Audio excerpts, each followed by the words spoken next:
All right, back to it. So part 4, I believe.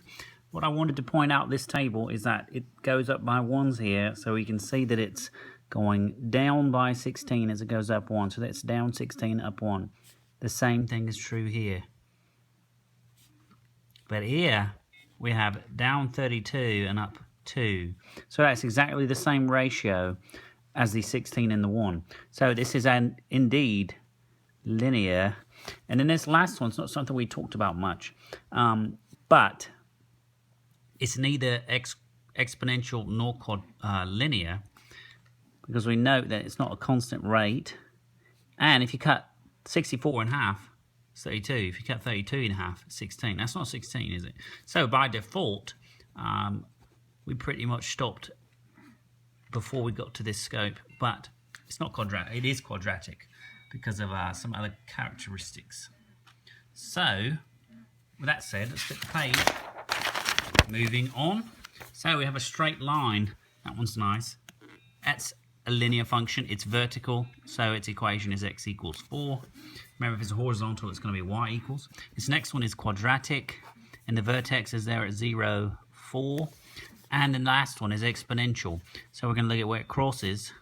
Remember the form a times b to the x, a being the y-intercept of 2, or the initial amount, if you will, and the b is going to be the growth factor. So if you look at the next point where it's measurable, it went from 2 and it became 6. So that indeed tripled.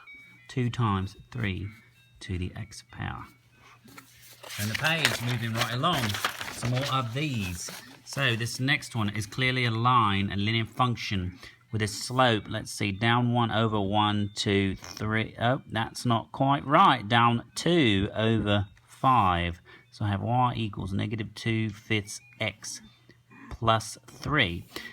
What is the equation of a parallel line through the origin?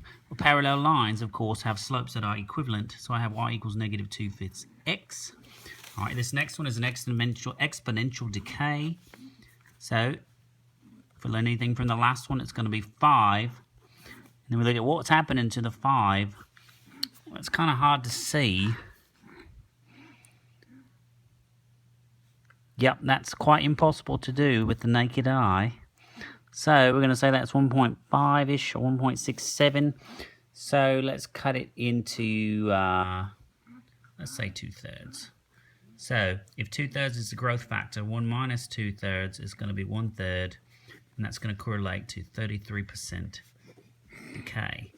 Okay, this last one in this section, hopefully I get done with it, is quadratic because it makes the quintessential form parabola, and the vertex there is at 2, 0. Okay, so what are some of the things we wrote down? Properties of tables, linear, quadratic, and exponential functions. Linear, of course, we see the constant rate. Exponential, we see the constant ratio, yes. And then the graphs, of course, linear is a straight line. That's essential in the name, isn't it? Quadratic makes the parabola shape, and those can be opened up or down with the vertex at the respective positions. And of course, the last one, exponential, it's going to be either growth or decay.